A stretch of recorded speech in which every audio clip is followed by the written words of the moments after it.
Hello everyone, welcome back. This is tutorial 3 and we'll start with this today. Since no one has joined the meeting, I am recording this video. I will be solving the problems related to the week 3 videos that have been uploaded on the website. So you have been gone through the lectures and it has been taught to you how evapotranspiration is measured, whether it's be it through instruments just like pan evaporation or its empirical equation or analytical equation. And one such method is energy balance method. I will explain this method so that it becomes a bit easy for you to solve the assignments.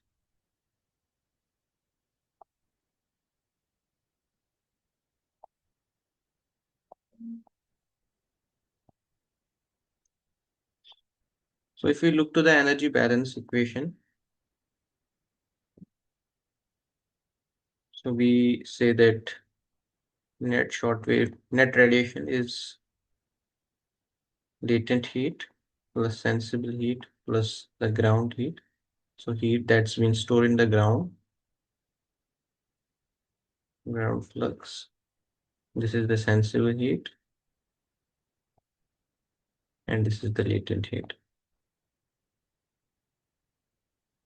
So latent heat is actually nothing but lambda times evapotranspiration that you have.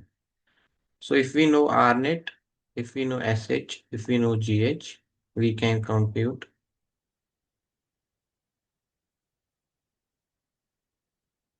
R net. So LH, which is lambda times E, will be R net minus SH minus ground heat flux, or you can put it E is equal to 1 by lambda R net minus SH minus GH. Let's say, for example, you are given in a problem that R net is 300 watt per meter square, and similarly SH is given around 70, and GH we can take it to be 0. So we need to compute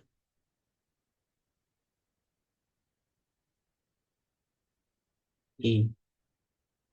Then that E will be 1 by lambda. So lambda is a constant whose value you can remember or calculate. So this will be 1 by lambda 230 Weber per meter square. You can plug the value of lambda and calculate the evaporation. So this is just some recap of what you have learned in the week 3. Now coming to the problem statement that will be the problem first of this tutorial. So in this problem, you need to calculate the potential evaporation in an area. It's near New Delhi in the month of November, and you have to use the Penman formula. So you are given the latitude of the location, the elevation of the location. Here it's a saturation vapor pressure given in this table. This is temperature and this is the slope of the saturation vapor pressure curve. So that this table is actually the mean monthly solar radiation at the top of atmosphere, which is HA. So it depends, it's a function of latitude, comma the month. So for a particular month, let's say we have January and we are given 20 latitude, we can calculate the HA. And also the mean monthly values of possible sunshine hours, which is capital N. This is also function of latitude, comma the month. Now you are given that mean monthly temperature is 19 degrees Celsius, mean relative humidity is 75%, mean observed sunshine hours is 9 hours, wind velocity at 2 meter is also given, and nature of the surface cover is given closed. So it's a closed ground green crop, and we need to calculate PET. So I'll start. So we know PET, the equation you have read.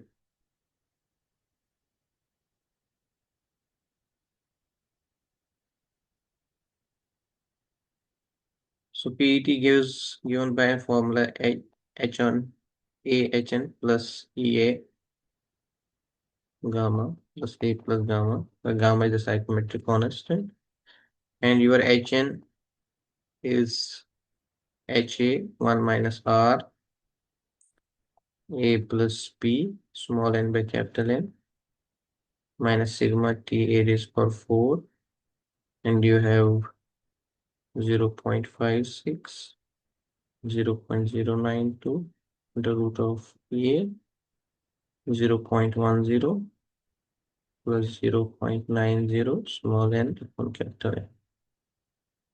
It's given that B value is 0.52, A will be 0.29 cos of phi, and similarly sigma value is 2.01. This is a constant, Boltzmann's constant, per day. And temperature you are given is, so let's say it will be in degree Celsius, and we need to calculate into the Kelvin by adding it. Let's say this will be adding here, and you will get an temperature in Kelvin. So A is the slope of saturation vapor pressure curve. And let's say if we look into this table, and you are given the temperature is 19 degrees Celsius, and let's say 19 degrees Celsius falls here. So here it will be 19. And in this, we need to calculate saturation vapor pressure, and we need to calculate the value of A. So the best way is to deal is, let's say, for example, I will show here, you have 17.5, comma 15. So let's say this is there. And the second point is 20, comma 17.5. So these are 2 points. And now let's say, for example, I will show here it's 17.5, 15, 20, comma 17.5. If it has straight line passing these 2 points, so it will be y minus y1 upon into y2 minus y1 divided by x2 minus x1 into x minus x1. Let's say this is x1 y1 and this is x2 y2. So you fit the points, you get the equation. Let's say the equation will be, I can say, y minus 15 volt 17.54 minus 15, and this is 20 minus 17.5. This will be x minus 17.5. So let's say you fit this equation, you get the equation, let's say y is equal to 10x plus 2. So now you need to see the value of saturation vapor pressure corresponding to the 90 degrees Celsius. So the x is now 19 in this equation. So it will be a point like here. So you put the value of x here 19 degrees Celsius, you will get the saturation vapor pressure. And similarly, you can do this for value of saturation vapor pressure curve, the slope of saturation vapor pressure curve, which is capital A. So I have calculated this, and roughly I get the value of, so saturation will be, A will be around 16.5 mm of Hg, and A will be around 1.00 mm per centigrade. Now the other thing is the value of capital N, which is here. Now you are given that latitude of this location, which is here 28 degree 4 minute, which is roughly here. And now, one second. And the month in which you are computing the evaporation, month of November. So you will look here, the November month is here. So the value will be lying between these 2 points. Now again, this is here you have a 20 degree, comma 11.2, and another point is 30 degree, comma 10.6. We fit a straight line between passing these 2 points, and from that equation, we can compute the value of capital N for a given latitude, which is 28 degree 4 second. And it will be roughly, the value will be around 10.716. So L will be 10.716.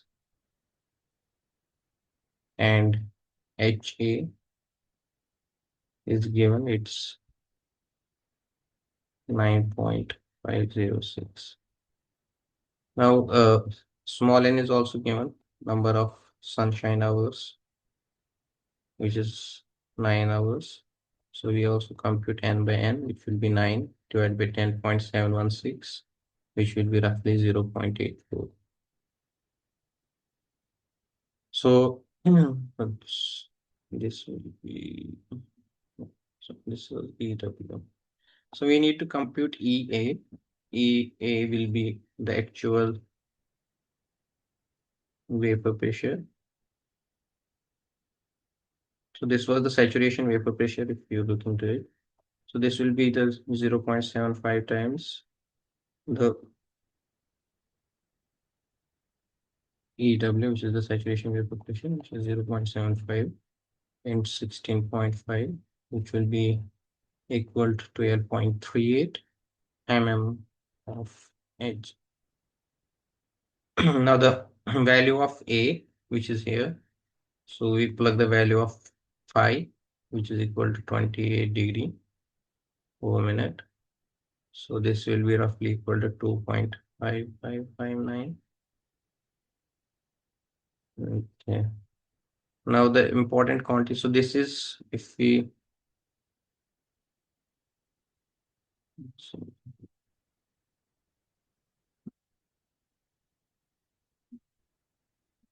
yeah. So HA is known, R is known, A is known, B is known, and by N we calculated. So we are left with this quantity. A is also calculated and this is also calculated. So sigma TA whole raised power 4. Remember the value of TA in this equation, it goes in the Kelvin. So sigma is 2.01 into 10 raised power minus 9 mm per day into the temperature. So if you plug the value of temperature here, it will be 19 degree, which will be equal to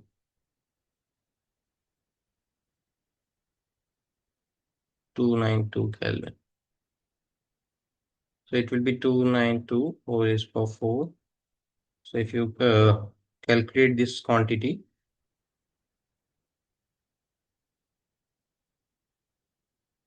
it will be around 14.613 meter square.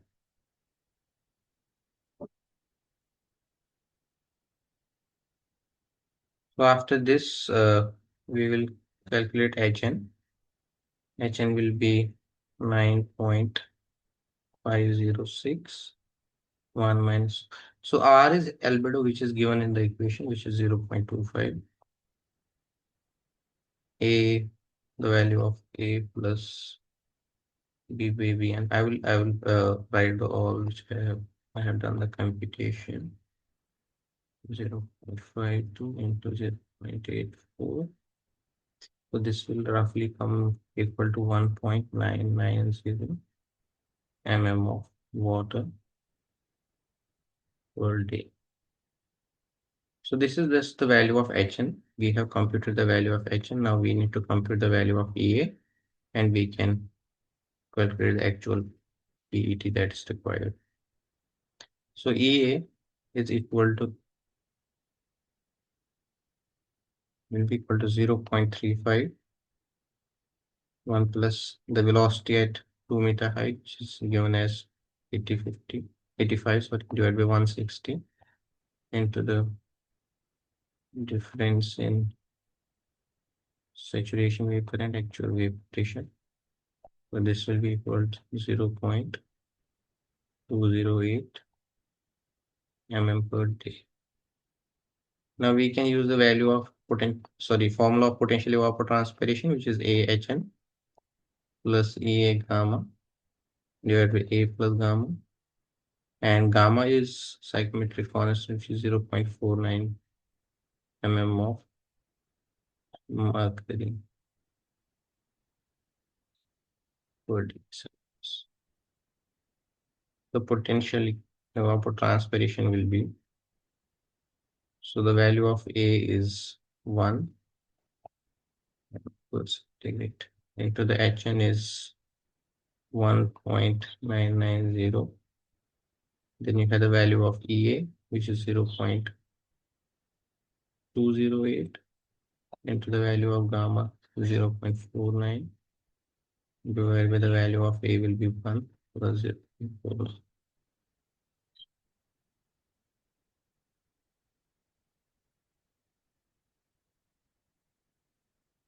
If you do the calculation, it will be 1.990 plus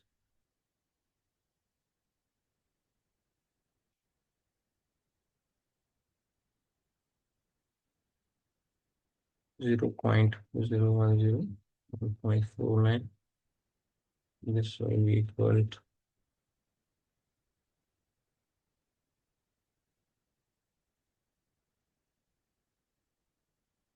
around 4 mm.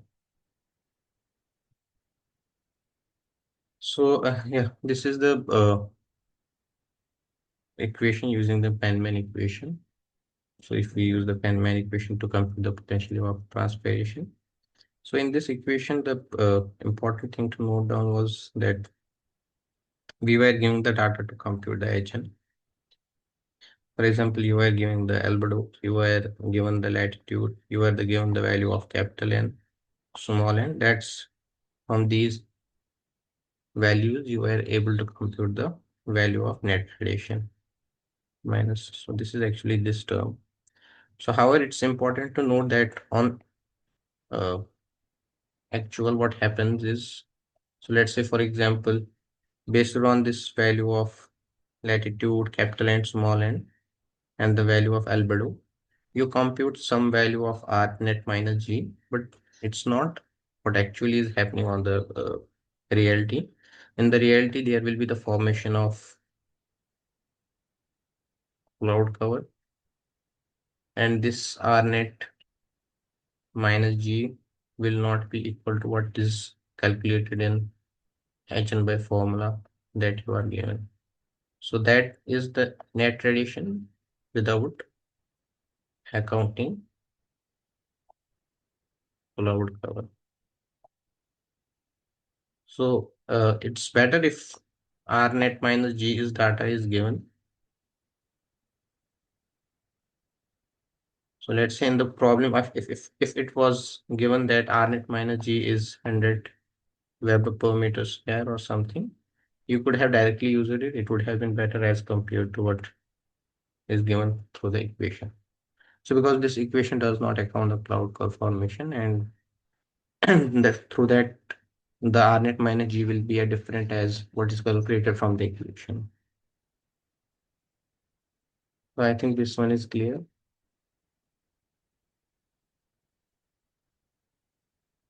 Now we can shift to problem number 3, and from problem number 2. So in this problem, using the data same what was in the previous problem, it was example 3.2. Sorry, 3 is a problem 1. Just exclude this. You need to estimate the daily evaporation from a lake situated in that place. So let's say we question be like that, in the same region where you computed the evaporation or evapotranspiration using the Penman's equation. Now, you need to calculate if same evapotranspiration, if there could have been a lake, and now for that, how which terms will change in the equation. Let's say we go back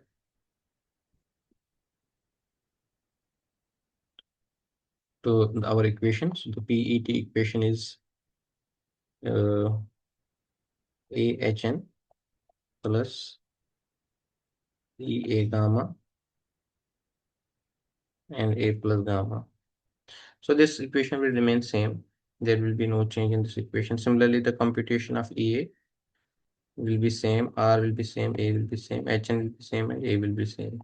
However, if we look into the equation of HN, so HN, for HN we have the equation HA 1 plus R, A plus B, small n upon capital N, minus sigma A e raised to power 4, 0.56 minus 0.092 root of EA into 0.1 plus 0.9 small n upon capital N. So this is the equation of Hn, and in Hn, what will change if the land surface will change? So let's say, for example, earlier you had a land here over which you were calculating the potential evapotranspiration. Now this land is being replaced by the a water body. So the surface has one characteristics called albedo, the ability of surface to reflect the short wave radiation back to the atmosphere. So that's being measured in terms of albedo, and that albedo depends upon what type of surface you have. And let's say, for example, there is land and there is water. So albedo will be different for these two. And thus, if we look into this equation, this R will change if the surface is changing. So changing the surface will change the R value, and thus we need to compute HN only. Other things will be same.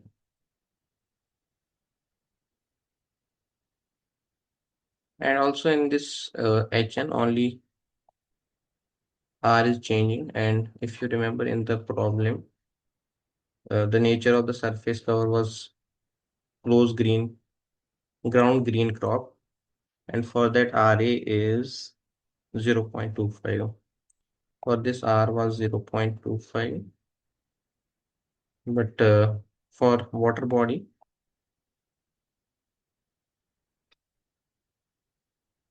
this R will be bit higher. It will be, sorry, bit lower. It will be 0.05. So HN will be the HA value that we had. What was the HA value? 9.506. 1 minus 0.05. The value of A, small a, was 0.2559. Was the value of B,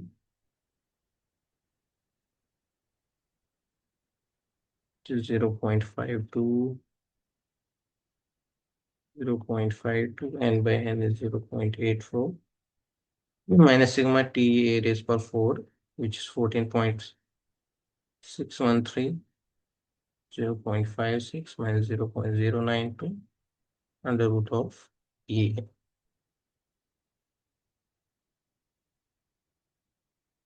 E was 12.3 into 0.1 plus 0.9, and by n is 0.84. So if you compute the value of Hn for this, Hn will be around 3.306 mm of water per day.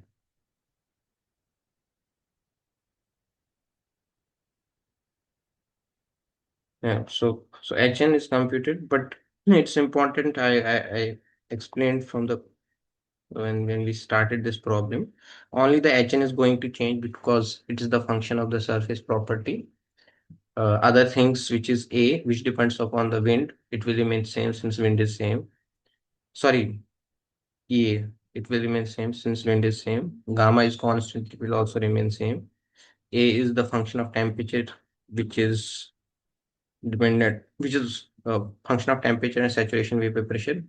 So which are also same for the same this problem. Only the thing that will change was Hn, and Hn we computed it was 3.306 for the surface. And now we will A was 2.208 per day. Now we will calculate the PET, which the lake evaporation. So it will be A Hn plus A gamma, A plus gamma. This is 1.3.306 plus EA is 2.208. Gamma is 0.49. So A minus gamma, 1 minus that.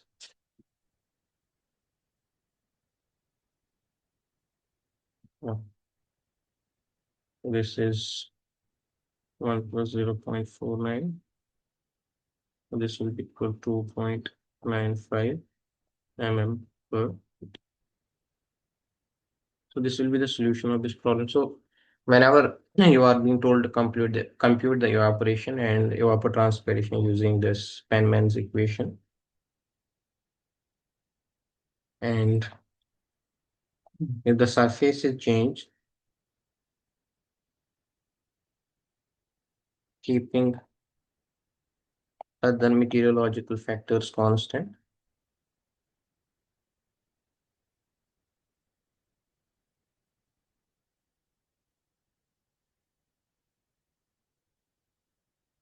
then only Hn needs to be computed. Other things we can say.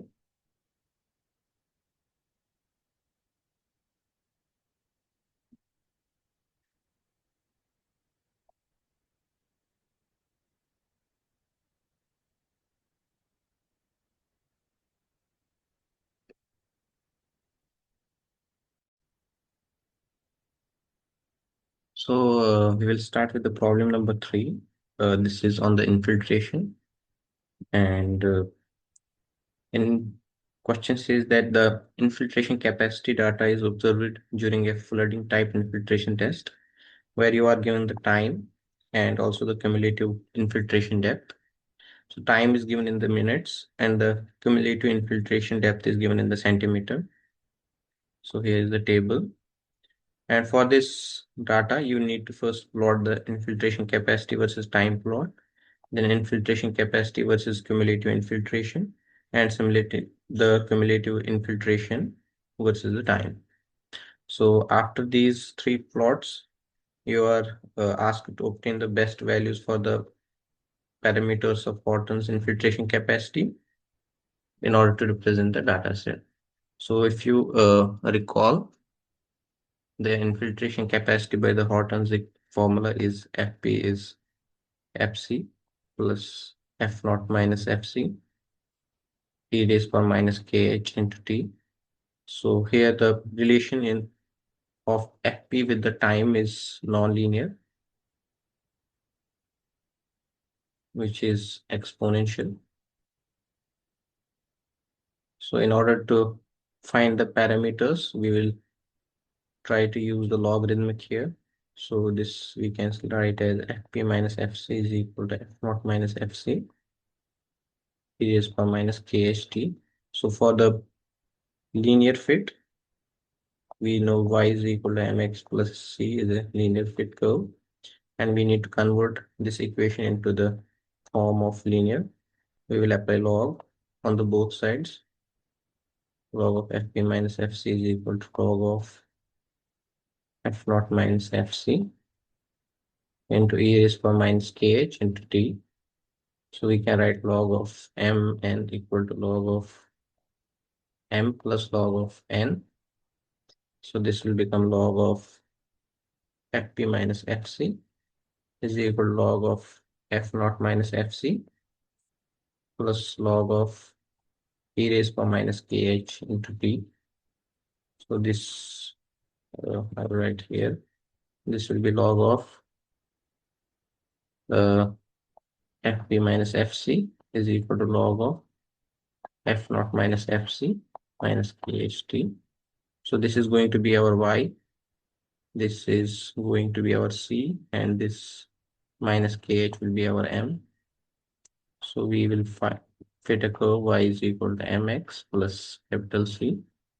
After computing m and c, we can calculate f naught fc and we can calculate kh also.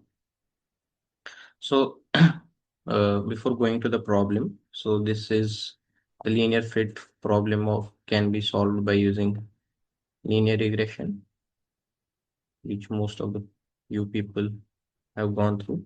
So let's say we have a data, you have some values of x, and for some those values of x, you have some values of y. And let's say this data, this is the scatter plot of this data. And now I want to fit a line that could straight, that would be the straight fit line or best fit line to this data. It can pass through the origin and it can have some intercept also if this one is the best fit. And for that, we use the concept of linear regression.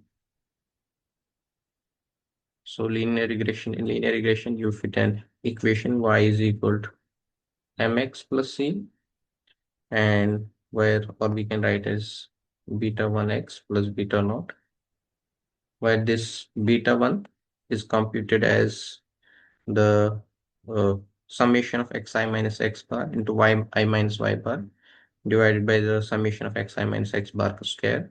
So this is the formula for beta 1. And similarly for the beta naught, you need to compute the mean of yi minus beta 1 times the mean of xi. So we will do this using the Excel, but these are the equations through which the computation is done. So I will share the screen. I will solve the problem.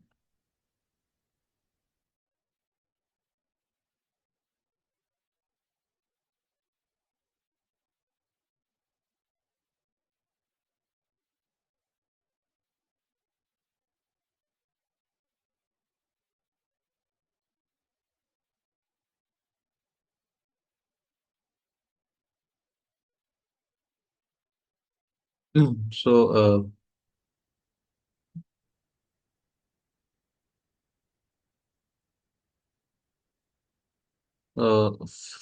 this is the time that's given in the question, and this is the cumulative infiltration also, which is given in the centimeters. So we'll first calculate the incremental rainfall. So for the first 5 minutes, this will be the rainfall that's occurring with the incremental rainfall.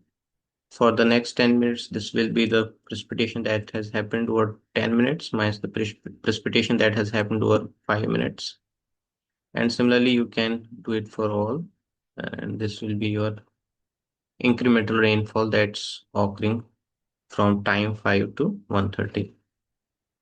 So time is 5 minutes. Everyone is, so for the first case, it will be 5 divided by the 60. So we are computing it in hours. Sorry.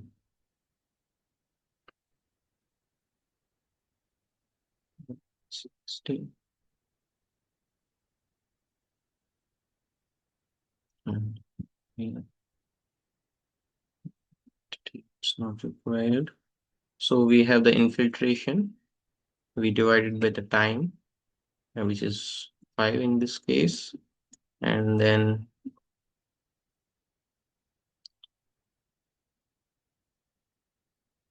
uh,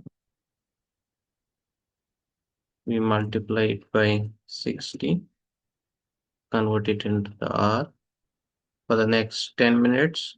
So the time between 5 to 10 minutes will be 5 minutes only. So there is a 5 minute increase in the time. So again, this will be same. Here you have to just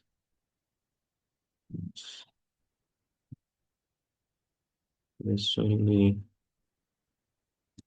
you can multiply here by 60.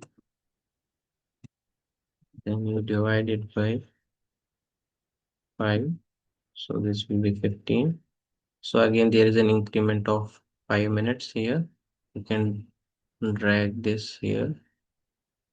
And just, I think better way to go is that we multiply this, the incremental rainfall, and then we divide it by the time difference. That's this one minus the previous one.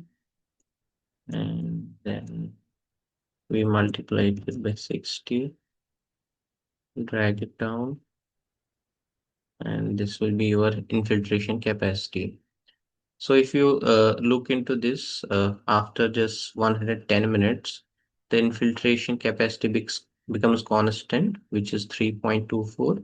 So thus the constant rate of infiltration at the end becomes 3.24, which is FC. So we need to first compute the ln of Fp minus Fc. So we will calculate the ln of Fp. So Fp is our this minus the FC, which is 3.24. So this will be here. And now drag it down. So this, so here it won't, you need not to calculate because Fp minus Fc will be 0 here. So now what we are asked is to plot the time versus the ln of Fp minus Fc. Or you can just, here we need the time axis also in the hours. So this will be divided by 60.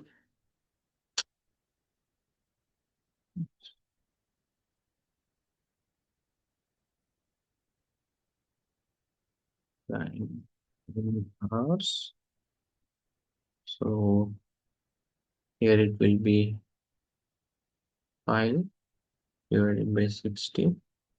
And for the other, we can do is that subtract the current one from the previous one.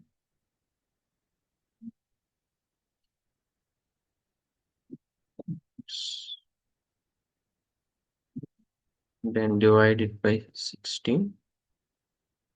So we can drag it down. We require this much only. And now we need to plot this time.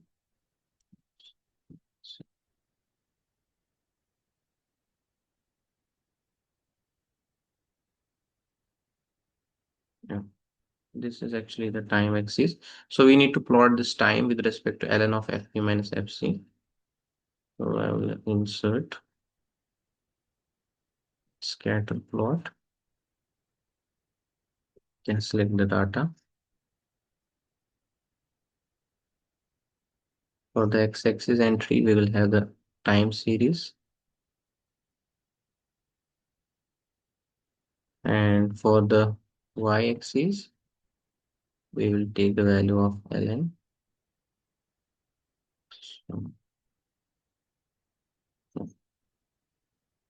So this will be our plot.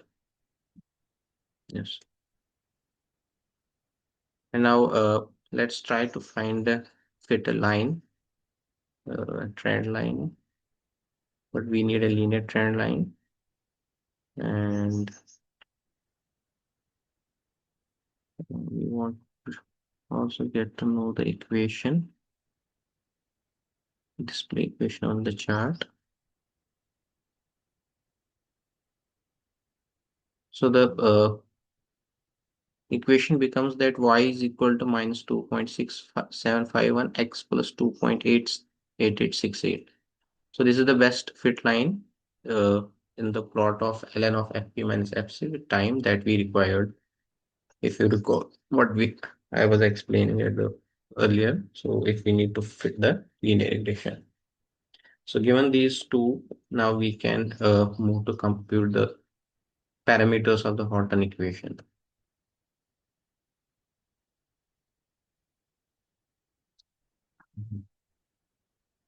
So our equation was Fp is equal to Fc plus F naught minus Fc e raised power minus kHt on uh, simplifying, we got log of or ln of Fp minus Fc is equal to log of F naught minus Fc minus kHt. And we plotted the data, we fitted the regression line whose equation was y is equal to minus 2.6751x plus 2.8868.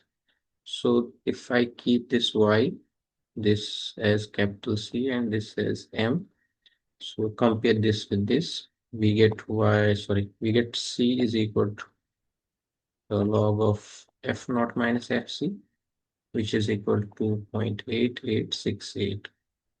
Fc we know, but still we go for the computation of this will be 2.8868 and which will be roughly equal to 17.94.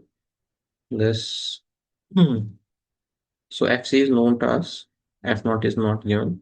So Fc, if you remember, it was around 3.24. So F naught will be 17.94 plus Fc, which is equal to 21.18 centimeter per hour. So if you look into the equation, Fc is known, F naught is known. Now the only thing that's left is minus kh. And if we compare again, so minus kh from here will be equal to the slope of this line, which is minus 2.6751.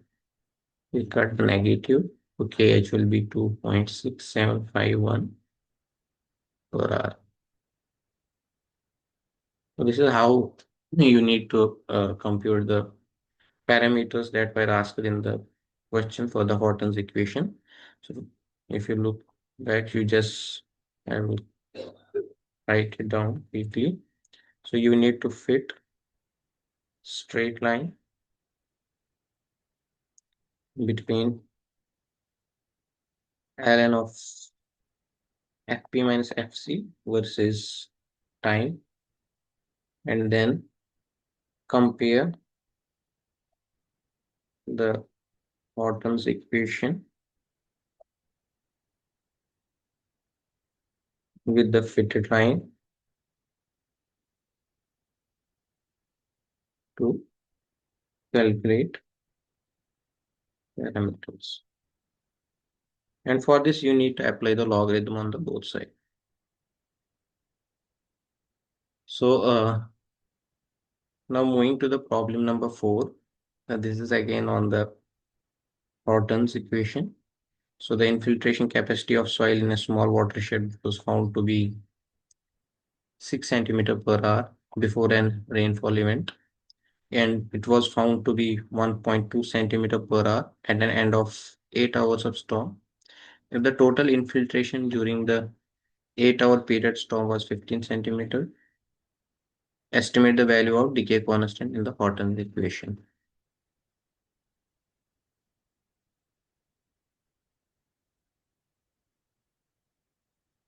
So we know F is equal to Fc plus F naught minus Fc e raised power minus kh into T. So this is our Horton's equation. And if we look into the cumulative infiltration, we need to integrate Fp T over 0 to T. And this will be integral of Fc plus F naught minus Fc e raised power minus kh into T dt. So if you solve this, this will become Fc into T because Fc is a constant plus F naught minus Fc. I would keep outside the integral. This is also constant. This will be kt into dt, 0 to T. Now the question is,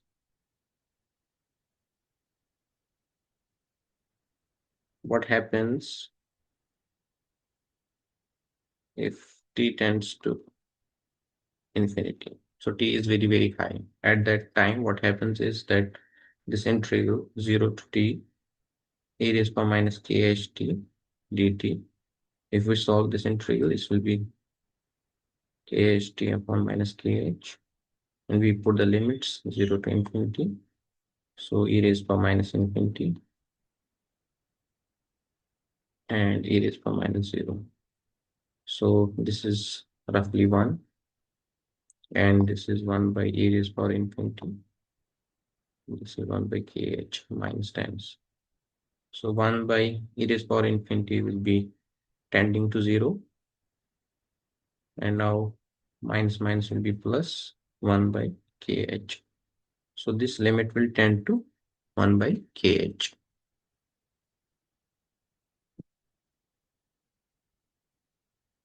If t will tend to infinity.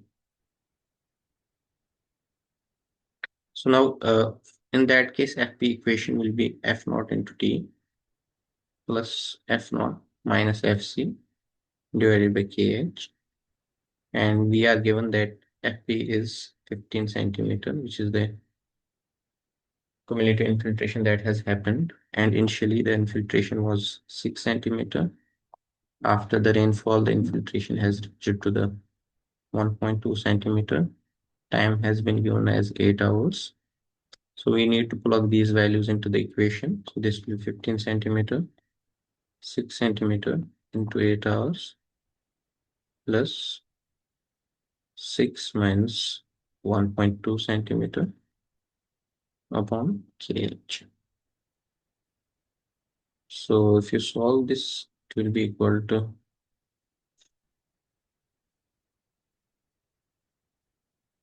4.8 divided by, sorry, this is 1.2 here. This is 4.8 divided by 5.4, which is equal to 0.888 per hour. So this will be the coefficient that was asked in the question to be calculated. So in this case, what is important to understand is that F naught, FC, and FP, you need to find it from this, which are given in the equation, but you need to try to understand this. The question was given that before the rainfall, the infiltration represents the initial infiltration, which is F naught. And after the rainfall, that's the storm has ended, and the infiltration at that time will be a constant rate of infiltration, which will be X. And the time was given and the total infiltration, which is P, not FP. It was capital FP, accumulated rainfall, accumulated infiltration over the period of 8 hours. Now, coming to problem number 5. So this problem is based on the indexes that you have studied. So the phi index. So in this problem, it's asked that a storm with 10 centimeter precipitation produces a runoff of 5.8 centimeter. The duration of the rainfall was 16 hours and its time distribution is given below here. We need to estimate the J index of the storms. So you are given the time and you are given the cumulative rainfall. If we look into the problem, so this is your time, this is your cumulative rainfall, and we'll first try to calculate the accumulated rainfall. For this first hour duration, it will be 0.2. For the second, it will be 1.3 minus 0.4, which is equal to be 0.9. And similarly for this, it will be 2.8 minus 1.3, which will be equal to 1.5. Similarly for this, it will be 5.1 minus 2.8, which will be equal to 2.3. For this will be 1.8. So this will be 1.6. This will be 1 and this will be 0.5. After this, we need to calculate the intensity in terms So this is in the centimeter only. So the intensity will be in centimeter per hour. So what we need to do is this column has to be divided by the time. So 0.4 will be divided by 2, which will be equal to 0.2. And similarly, 0.9 will be divided by 4. Sorry, 1 point, sorry, 0.9 divided by 2, sorry. So this will be 0.45 and 1.5 will be, so there is, if you look, each spike is of 2 hour duration. If you go from here to here, it's 2 hours, here to here, it's 2 hours, here to here, it's 2 hours. So all are to be divided by equal to 1.15. This will be 0.9. This will be 0.8, 0.5, and this will be 0.25. So this is centimeter per hour. Another question says that your runoff is given as 5.8. Look into the problem. The runoff is given as 5.8 centimeter. And total accumulated rainfall is 10 centimeter. So for the first trial 1, what we assume is that each spike is contributing in the runoff. And for that, the equation now we need to do is that runoff, which is RD, will be equal to be summation. So all the spikes are to be taken. So it will be running from 1 to 8. So we have 8 spikes, 1, 2, 3, 4, 5, 6, 7, 8. These are the 8 spikes. So we need to run from one summation from 1 to 8, the precipitation that's happening minus the phi index into the time period, total time difference. So if we take it separately, it will be summation I del t minus summation phi del t, I running from 1 to 8, I running from 1 to 8. So this will be the precipitation that has happened, which is equal to 10 minus the del t is 2 hour. If you look, 4 minus 2, 6 minus 4, 8 minus 6, these are 2 hours. So delta t is 2 hours. And we assume that each of one is contributing. So then this will be 2 hours and phi is a constant. So this will be phi summation of delta t and n equal 1 to 8. So if you sum 2 8 times, then it will be 10 minus 16 phi. And the runoff is 5.8 centimeter. If you calculate phi from here, it will be 10 minus 5.8 divided by 16, which will be equal to 0.2625 centimeter per hour. So this is phi index. If we assume in the first trial that all of these steps that we have in the rainfall from 2 to 16, or each one of these is contributing to the runoff. Now in this case, if you look, the phi index is much higher than this value and this value. So, but for all other, it's less than, for these two, it's higher. So that's the assumption that we had.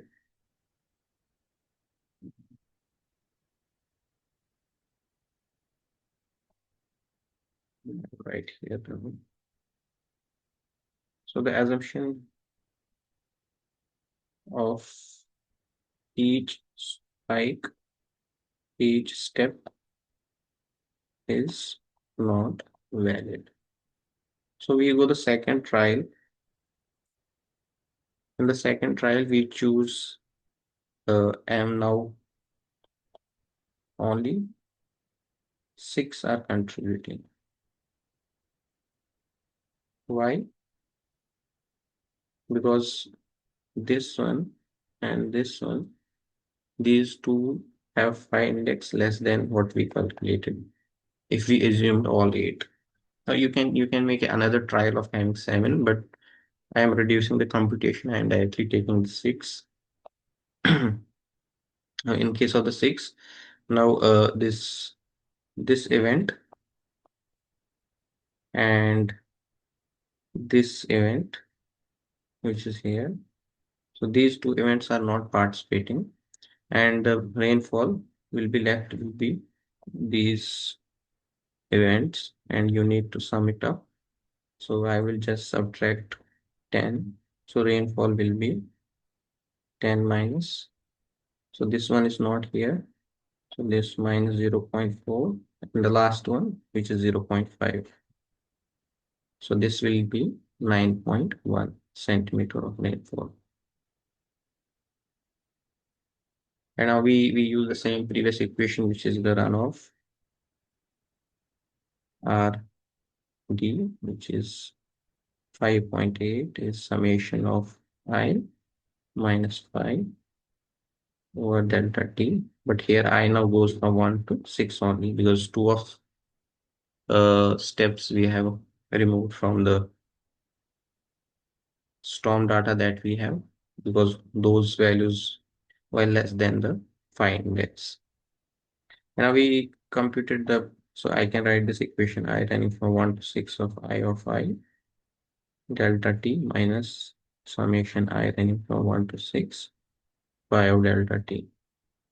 So this we computed, this is going to be 9.1 centimeter minus the summation I running from 1 to 6 phi T. Since delta T is given, it's 2 hours, phi is constant. So phi we can take outside, summation I running from 1 to 6 delta T.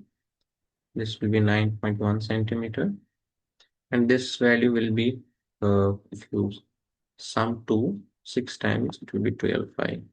And in this case, if you calculate phi, it will be 9.1 minus 5.8 divided by 12. So this will roughly up to 0.275 centimeter per hour. Now what we assumed is that 6 are contributing.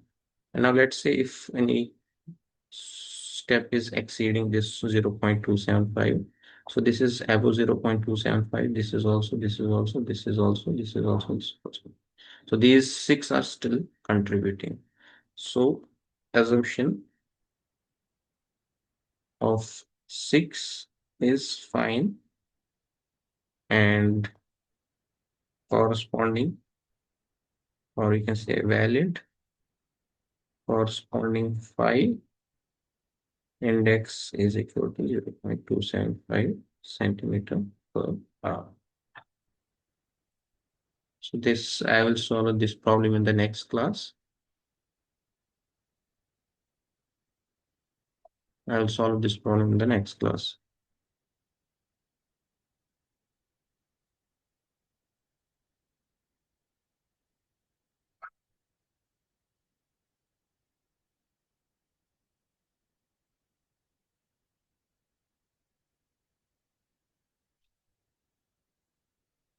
Thank you.